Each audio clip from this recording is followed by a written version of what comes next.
Hello and welcome everyone. Crack study Hindi में आपका स्वागत है। आज के इस वीडियो में हम बात कर रहे हैं जीव विज्ञान। ये हमारा पहला वीडियो है, तो चलिए शुरू करते हैं। तो जीव विज्ञान के इस पहले लेक्चर में अगर हम देखें तो जीव विज्ञान का हम इंट्रो देखते हैं और उसका वर्गीकरण के बारे में। जैसे कि आप देख रहे हैं कि जीव विज्ञान क्या होता है। तो जीव विज्ञान का मतलब होता है जीवों का अध्ययन करना। तो जीव का मतलब होता है लाइफ, जो जीवित हो, और विज्ञान का मतलब उसका अध्ययन करना, या कहें कि बायो का मतलब होता है जीव और लोगोस का मतलब होता है अध्ययन करना। तो जीव विज्ञान दो शब्दों से मिलकर बना हुआ है, जीवों का अध्ययन करना।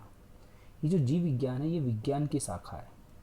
किसकी शाखा है? विज्ञान की शाखा है, जिसके अंतर्गत हम जीवधारियों का अध्ययन करते हैं। जीव विज्ञान एक विज्ञान की शाखा है जिसमें हम जीवधारियों का अध्ययन करते हैं या किया जाता है। जीव विज्ञान या बायोलॉजी शब्द का प्रयोग सबसे पहले लेमार्क और ट्रिवेनेरस ने 1801 ईस्वी में किया था। जब हम जंतु का अध्ययन करते हैं तो उसे जंतु विज्ञान या कहीं की जूलॉजी कहा जाता है। पादपों का जब हम अध्ययन करते हैं तो उसे वनस्पति विज्ञान या बॉटनी के नाम से जाना जाता है। इसके अलावा कुछ सूक्ष्म जीवों का जब हम अध्ययन करते हैं तो उसे सूक्ष्म जीव विज्ञान या माइक्रोबायोलॉजी के अंतर्गत देखा जाता है। हमारे पास जो अरस्तु आते हैं उसे विज्ञान का पिता कहा जाता है। अरस्तु को जीव विज्ञान का पिता कहा जाता है। ये बात को आप याद रखेंगे, अरस्तु को जीव विज्ञान का पिता कहा जाता है। थोड़ा सा आगे चलते हैं, जीवधारियों का वर्गीकरण की हम बात करते हैं। जीवधारियों का जो वर्गीकरण है इसे अगर हम देखें तो अरस्तु द्वारा समस्त जीवों को दो समूह में विभाजित किया उन्होंने। किसने? अरस्तु ने। जितने भी जीव थे उस समय उन्होंने दो समूह में विभाजित किया, जंतु समूह और एक वनस्पति समूह। एक तो जंतु समूह और एक वनस्पति समूह। दूसरा हमारे पास है कि लीनियस ने अपनी पुस्तक सिस्टम ऑफ नेचर में संपूर्ण जीवधारियों को दो जगत या कहें कि दो किंगडम, पादप जगत और जंतु जगत। पादप जगत को प्लांट किंगडम कहते हैं, जंतु जगत को हम एनिमल किंगडम में विभाजित किया। तो लीनियस ने अपनी पुस्तक सिस्टम ऑफ नेचर में संपूर्ण जीवधारियों को दो किंगडम में, दो जगत में देखा, प्लांट किंगडम और एनिमल किंगडम। देन फिर लीनियस ने वर्गीकरण की जो प्रणाली शुरू की थी वो उसी से आधुनिक वर्गीकरण प्रणाली की नींव पड़ी। लीनियस के वर्गीकरण प्रणाली से ही आधुनिक वर्गीकरण प्रणाली की नींव पड़ी। इसीलिए आधुनिक वर्गीकरण का पिता जो है वो लीनियस को कहा जाता है। आधुनिक वर्गीकरण का पिता किसे कहा जाता है? लीनियस को। इसके बाद हमारे पास आते हैं आर एच व्हिटकर। आर एच व्हिटकर ने क्या करा? इसको और क्लासिफाई करा। आर एच व्हिटकर के अनुसार इन्होंने जीवधारियों को 5 जगत में वर्गीकरण किया और आर एच व्हिटकर ने 1969 ईस्वी में 5 जगत प्रणाली के बारे में बताया, जिसके अनुसार अगर हम देखें तो समस्त जीवों को उन्होंने 5 जगत या 5 किंगडम में क्लासिफाई किया। पहले नंबर पर आता है मोनेरा, दूसरे पर आता है प्रोटिस्टा, तीसरे पर है प्लांट, चौथे पर है कवक और पांचवे पर है जंतु किंगडम या जगत। ये 5 किंगडम उन्होंने बताए। किसने बताया? आर एच व्हिटकर ने। अब समझते हैं पांचों किंगडम क्या है और इनकी क्या विशेषताएं हैं। सबसे पहले हमारे पास आता है मोनेरा किंगडम। इस जगत के सभी प्रोकैरियोटिक जीव अर्थात जीवाणु, साइनोबैक्टीरिया, आर्कीबैक्टीरिया सम्मिलित किए जाते हैं। मतलब मोनेरा किंगडम कौन सा होगा? मोनेरा जगत। इस जगत के अंदर जितने भी जीव जंतु होंगे वो सभी प्रोकैरियोटिक होंगे। जैसे उदाहरण के लिए जीवाणु, बैक्टीरिया, जीवाणु, साइनोबैक्टीरिया, आर्कीबैक्टीरिया सम्मिलित किए जाते हैं और कुछ छोटे मोटे भी जीवाणु इसी के अंतर्गत देखा जाता है। ये प्रोकैरियोटिक क्या होता है? तो ये प्रोकैरियोटिक और यूकैरियोटिक को मैं अगले वीडियो में क्लियर करूंगा। अभी आप इतना समझना कि जो मोनेरा होता है, मोनेरा के अंदर सभी जो जीवाणु हैं वो बैक्टीरिया है, साइनोबैक्टीरिया हो या आर्कीबैक्टीरिया हो, ये सभी प्रोकैरियोटिक होंगे और कुछ तंतुमय जीवाणु भी इसी जगत के अंतर्गत आते हैं। दूसरे नंबर पर आता है प्रोटिस्टा। प्रोटिस्टा क्या होते हैं? तो ये एक कोशिकीय जीवों के अंतर्गत आते हैं। जितने भी प्रोटिस्टा वाले जीव होंगे इसमें जितने भी जीव आएंगे प्रोटिस्टा के अंतर्गत वो सभी एक कोशिकीय होंगे। इसके अलावा प्राय जलीय यूकैरियोटिक जीव सम्मिलित किए जाते हैं। पहली बात तो एक कोशिकीय होंगे, दूसरा ये जलीय होंगे और ये यूकैरियोटिक जीव में सम्मिलित किए जाते हैं। पहले वाला प्रोकैरियोटिक था, ये कैसा है? यूकैरियोटिक। और एक कोशिकीय जीव आएंगे, जलीय जंतु आएंगे इसमें। पादप और जंतु के बीच की स्थिति एक ऐसा एग्जाम्पल है जो ना तो पादप के अंदर आता है ना जंतु के अंदर आता है। तो पादप और जंतु के बीच स्थित युगलिना जो होता है वो इसी जगत के अंतर्गत आता है। ये दो प्रकार की जीवन पद्धति को प्रदर्शित करता है। कितने प्रकार की? दो प्रकार की जीवन पद्धति को प्रदर्शित करता है। एक सूर्य प्रकाश की उपस्थिति में स्वपोषित होता है, मतलब भोजन खुद बना लेगा सूर्य प्रकाश की उपस्थिति में, और अभाव में ये दूसरे जीवों से अपने भोजन को ग्रहण करने का काम करता है। और ये सभी जो होते हैं ये प्रोटोजोआ के अंतर्गत आते हैं। ठीक है, इसके बाद हम देखते हैं कि हमारे पास आता है पादप जगत। पादप जगत नाम से समझ में आ रहा है कि पादप मतलब पेड़ पौधों के बारे में। तो ये सभी कैसे होते हैं? रंगीन होते हैं, बहुकोशिकीय होते हैं। प्रकाश संश्लेषी उत्पादक जीव सम्मिलित किए जाते हैं, मतलब ये अपना खाना प्रकाश संश्लेषण के द्वारा बनाते हैं।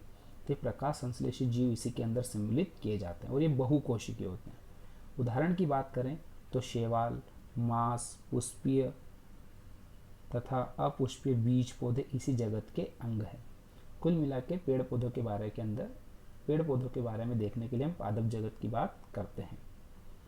फिर हमारे पास आता है चौथे नंबर पर है कवक या कहें कि फंगी किंगडम। इस जगत में जीव जो कैसे होंगे? यूकैरियोटिक होंगे, परपोषी होंगे, यूकैरियोटिक होंगे और कैसे होंगे? परपोषी, मतलब किसी दूसरों पर निर्भर होकर अपने भोजन को ग्रहण करते हैं, उसे हम परपोषी जीवधारी कहते हैं।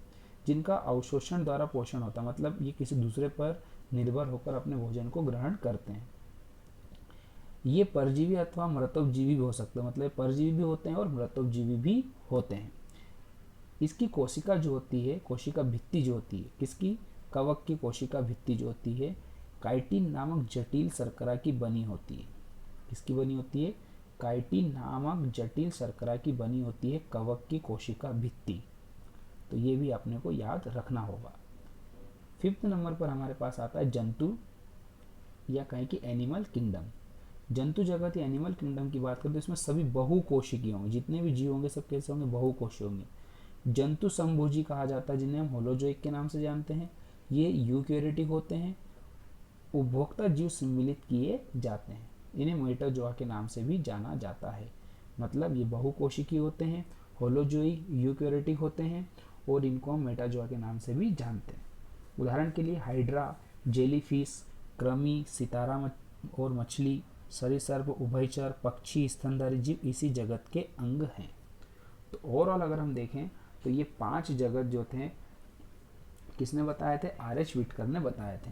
इसके बाद एक नोट वाली लाइन है, क्या है? वर्गीकरण की आधारभूत इकाई जाति को कहा जाता है। किसे कहा जाता है? जाति को कहा जाता है। तो वर्गीकरण की जो आधारभूत इकाई है वो किसे कहा जाता है? जाति को। थोड़ा सा और आगे चलते हैं, जीवों के नामकरण की द्विनाम पद्धति। अब जो जीव हैं उनका नामकरण करना होगा, तो वैज्ञानिक नाम देने के लिए हम द्विनाम पद्धति का उपयोग करते हैं। इसे 1753 ईस्वी में कैलोरस लीनियस नामक वैज्ञानिक ने वर्गीकी का जन्मदाता भी कहा जाता है, मतलब कैलोरस लीनियस को ही हम फादर ऑफ टेक्सोनॉमी कहते हैं, जिन्होंने द्विनाम पद्धति के बारे में बताया। क्या कहा उन्होंने? कि जो जीवों का द्विनाम पद्धति को प्रचलित किया। पद्धति के अनुसार प्रत्येक जीवधारी का नाम लैटिन भाषा के 2 शब्दों से मिलकर बना होता है। जो भी जीवधारी है उसका नाम जो है वो लैटिन भाषा के 2 शब्दों से मिलकर बना है। किसने बताया था? कैलोरस लीनियस नामक वैज्ञानिक ने बताया। क्या कहा उन्होंने? कि जो भी जीवधारी है उसका नाम 2 लैटिन भाषा के 2 शब्दों से मिलकर बना हुआ है। अब क्या है तो देखिए समझते हैं। पहला 2 शब्दों से बोला उसने लैटिन भाषा के, तो देखो पहला शब्द जो होगा वो वंश होगा। क्या होगा? वंश। दूसरा शब्द होगा उसकी जाति नाम होगा। तो वंश नाम को हम इंग्लिश में कहते हैं जेनरिक नेम और जाति नाम को इंग्लिश में कहते हैं स्पेसिस नेम। ठीक है, तो पहला शब्द जो होगा वो वंश नाम होगा, दूसरा शब्द जो होगा वो जाति नाम से जाना जाता है। वंश तथा जाति नामों के बाद उसका वर्गीकीवाद या कहीं कि वैज्ञानिक का नाम लिखा जाता है। पहले तो उसका क्या लिखा जाएगा? पहला शब्द वंश का नाम, दूसरा जाति का नाम और तीसरा जो होगा वो वैज्ञानिक का नाम लिखा जाएगा, जिससे ये पता चलता है कि ये जो नामकरण या जो खोजा गया था उस वैज्ञानिक के द्वारा खोजा गया था। उदाहरण से समझते हैं, जैसे अगर हम बात करें मनुष्य के बारे में, तो मानव का वैज्ञानिक नाम क्या होता है? होमो सेपियंस लीन होता है। तो होमो क्या हो गया? उसका वंश हो गया। तो होमो तो वंश का नाम है, और ये जो लिखा ना सेपियंस, ये क्या है? सेपियंस एक जाति का नाम है। और लीन क्या है? लीनियस नामक वैज्ञानिक ने इसको दिया था, शब्द संयुक्त रूप से है। तो लीन का मतलब होता है लीनियस, और लीनियस कौन था? वैज्ञानिक था। तो अगर हम सिस्टमेटिक वे में देखें तो मानव का वैज्ञानिक नाम क्या होता है? होमो सेपियंस लीन होता है। तो होमो तो वंश का नाम हो जाता है, और सेपियंस जो एक जाति का नाम हो जाता है। इसके अलावा जो लीन है उसको वास्तव में लीनियस कहते हैं, तो ये उसका संक्षिप्त रूप है। तो ओवरऑल अगर अपन देखें तो लीनियस ने इसको सबसे पहले बताया था, इसलिए होमो सेपियंस इसका नाम से पुकारा जाता है। किसको पुकारा जाता है? मनुष्य को पुकारा जाता है। तो पहला नाम जो होता है, पहला जो शब्द होता है वो वंश होता है, दूसरा जाति, और तीसरा जिस वैज्ञानिक ने उसको बताया। कुछ बेसिक से एग्जाम्पल है, उससे हम इसको समझते हैं।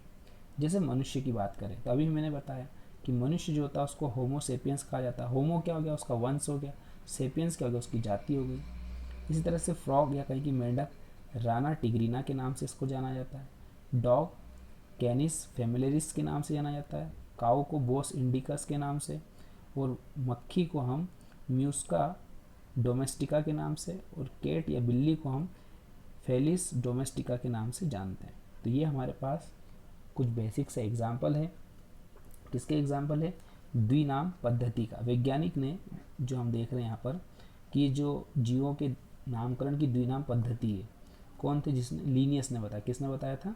लीनियस, जिसे हम फादर ऑफ टेक्सोनॉमी भी कहते हैं। इनके आधार पर जो जीवधारी होते हैं उनके नाम दो शब्दों, लैटिन भाषा के दो शब्दों से मिलकर बना होता है। पहला जो होता है वंश, दूसरा होता है जाति, और तीसरा जो होता है वो हमारे वैज्ञानिक का नाम जिसने उसके बारे में बताया। तो इस तरह से हम इसको समझ सकते हैं। आई होप आपको ये समझ में आया होगा। Thank you so much for watching my video.